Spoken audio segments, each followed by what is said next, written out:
The largest things in the universe are black holes. In contrast to things like planets or stars, they have no physical size limit and can literally grow endlessly. Although in reality, specific things need to happen to create different kinds of black holes, from really tiny ones to the largest single things in the universe. So how do black holes grow? And how large is the largest of them all?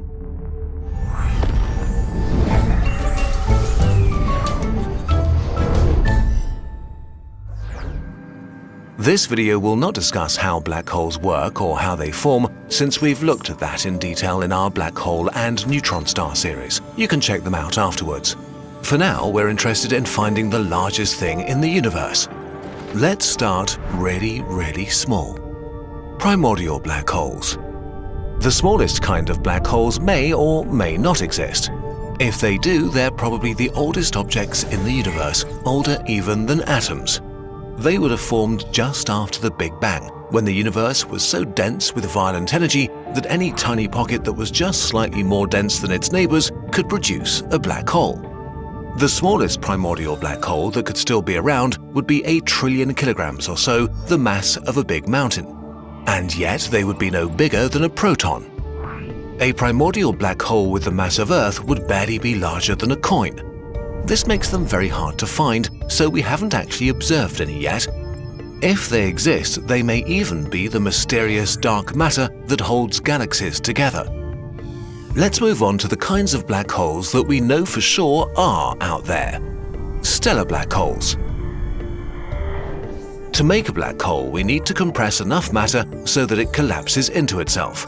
After that, the more mass we throw at it, the larger it becomes. In today's universe, only the most violent cosmic events can create the necessary conditions, such as the merger of neutron stars or when the core of a very massive star collapses in a supernova. To have a unit to work with here, we'll use the mass of our Sun, about 2 million trillion kilograms. The smallest known black hole has 2.7 times the mass of the Sun, which works out as a sphere around 16 kilometers in diameter, large enough to cover Paris. Another lightweight black hole is the companion to the V723 MON red giant star. This star is 24 times larger than our Sun, 30 million kilometers in diameter. And yet, it's thrown around by a tiny black hole just 17.2 kilometers wide. This tiny thing bullying the star is so much smaller that we can barely even show them in comparison. One of the largest known stellar black holes is M33X7. It currently spends its time eating a 70 solar mass blue giant bit by bit. As all that stolen matter circles towards the black hole, like water going down a drain, friction heats it up to temperatures high enough to shine 500,000 times brighter than our Sun.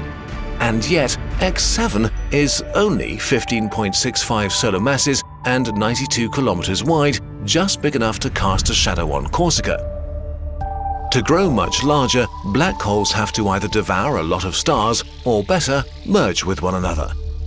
The instruments that make it possible to detect these mergers are very new, so we're currently discovering a lot of exciting things. Like 2 massive black holes that we detected in a galaxy 17 billion light-years away.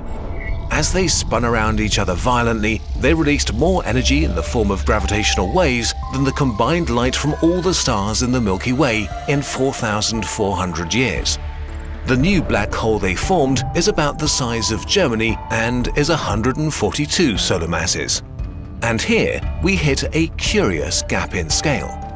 There are lots of black holes up to 150 solar masses, and then there's nothing for a long time. Until we suddenly hit black holes that are millions of times more massive. Which is a bit confusing because we had this idea that black holes are consistently growing and growing. But for the most massive black holes, this process is not fast enough to explain their existence today. The universe is simply not old enough for these supermassive black holes to have formed by eating stars and merging with each other. Something else must have happened. To explain how we got the largest black holes in the universe, we might need the largest stars that ever existed, quasi-stars. To get a sense of scale, we can compare them to the largest stars that exist today. Our Sun is like a grain of sand next to them. We don't know if quasi-stars actually existed but they're an interesting concept when it comes to supercharging black hole development. The idea is that the matter in the early universe was so dense that quasi-stars could grow to thousands of times the mass of our Sun. The cores of these stars might have been crushed by their own weight so much to actually collapse into black holes while the star was still forming. In contrast to stars today that would destroy themselves in the process, inside quasi-stars, a deadly balance could emerge. Gravity pressed the supermassive star together, feeding the black hole and heating the material falling in to such a degree that the radiation pressure kept the star stable. And so these quickly growing black holes might have been able to consume the quasi-star for millions of years and grow far bigger than any modern stellar black hole. Black holes several thousand times the mass of the Sun and wider than the entire Earth. These black holes might have become the seeds for supermassive black holes.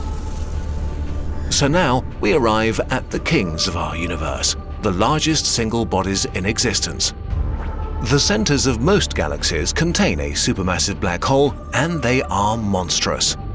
In the Milky Way, we have Sagittarius A star, a supermassive black hole with about 4 million solar masses that is calm and collected and just does its thing. We know it sits there because we can see a number of stars being thrown around by a seemingly empty spot. And despite its incredible mass, its radius is still only 17 times our Sun. Smaller than most giant stars, but millions of times more massive. Because supermassive black holes are so massive and located at the center of galaxies, many people imagine them as being a bit like the Sun in the solar system. An anchor that glues everything else together and forces it into an orbit. But this is a misconception. While the Sun makes up 99.86% of all the mass in the solar system, supermassive black holes usually only have 0.001% of the mass of their galaxy. The billions of stars in galaxies are not gravitationally bound to them. Instead, it's the gravitational effect of dark matter which holds them together. Many supermassive black holes aren't gentle giants, especially when they're feeding on the clouds of mass in their galaxy. The one at the center of the BL Lacerti galaxy is devouring so much material that it produces jets of plasma accelerated to nearly the speed of light. If Earth were orbiting this huge body, it would seem 115 times larger than our Sun in the sky, and we'd be burnt to a crisp in seconds by its glowing hot accretion disk. At this point, black holes become so large that stars seem ridiculously tiny compared to them. The galaxy Cygnus A has a supermassive black hole with 2.5 billion solar masses and 14.7 billion kilometers wide, which would mean that if it took the place of our Sun, it would swallow all the planets and stretch halfway to the edge of our solar system. It's devouring so much mass and material that it churns its disk into a kind of magnetic funnel, spewing gas out, making tremendous radio lobes towering over the galaxy 500,000 light-years in diameter. That's 2.5 Milky Ways wide. Another pretty large supermassive black hole sits in the galaxy Messier 87. It has 6.5 billion solar masses and was the first black hole we got an actual photo of, or rather, of the glowing gas around the edge of a menacing shadow. This sphere of darkness is so large that it covers our entire solar system. And yet, there is a scale even above these kinds of objects. Ultramassive black holes. Now we reach the most massive black holes, perhaps the largest single bodies that will ever exist. These black holes have eaten so much that they've grown to tens of billions of solar masses, their gravity the engine for a quasar, an accretion disk shining brighter than thousands of galaxies full of stars. So massive that they deserve a title of their own: ultramassive black holes. The ultramassive black hole at the center of galaxy OJ287 is 18 billion solar masses. It's so big that it has a supermassive black hole nearly 40 times larger than Sagittarius A star orbiting it. This thing defies imagination and is really hard to compare to anything. It can comfortably fit 3 solar systems side by side inside of it.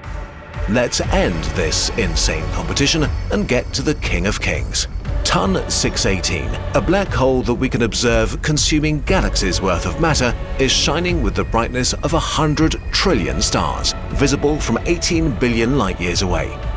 It has an incredible 66 billion solar masses, a black hole so large that it would take light a week to reach the singularity after crossing the event horizon. About 11 solar systems could sit inside of it, side by side. It may very well be the largest single body in the universe, but in reality, it's probably even larger. Since TON 618 is so far away, we only see what it looked like 10 billion years ago.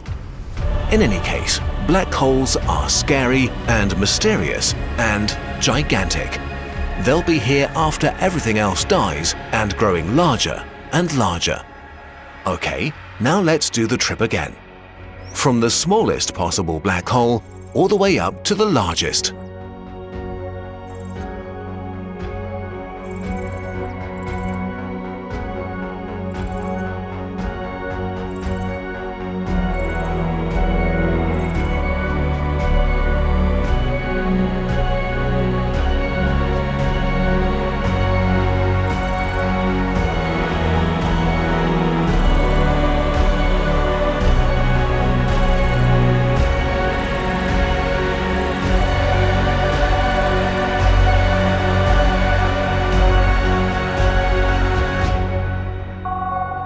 Let's try something new today. We can call it Behind the Lies, a short behind-the-scenes bit about the necessary inaccuracies in this video, because it's not really actually possible to rank black holes like trading cards. How so? Well, while we've catalogued millions of stars, we really only have good data on a couple of dozen black holes. That's because black hole gazing wasn't really a thing until 50 years ago, and technically still isn't because we can't see black holes. We can only derive their properties from studying their gravitational effects on the matter around them, like the orbit of stars that come close to them. This effect depends on the mass of the black hole, which we can approximate at the most basic level with Kepler's laws. But this comes with huge uncertainties and error bars. Then we have to convert mass to size next, which brings new uncertainties. For example, we calculated the radius from the mass using the Schwarzschild equation, which for the sake of simplicity assumes black holes are perfectly round and don't spin, a kind of black hole that doesn't really exist. The reality is that physics on these scales is a bit fuzzy. So some of the black holes we talked about here may be way smaller or way bigger. We just don't know for sure. We shimmied around this problem by comparing different sources with different kinds of values and using different mass calculations to arrive at a standardized list that allowed us to be as accurate as humanly possible. You can look at all of this in our source doc. As a result, this script was written with the tears of experts we drove crazy with our obsession for the best values they could live with. In this process, tons of stuff got cut and didn't make it into the final video. But luckily, we found a way to not waste all of it. We've created a lot of black hole merch, spanning the whole range from somewhat bonkers to more serious. This way, we get to explore a topic from different angles, and you get to continue having fun with black holes after this video ends.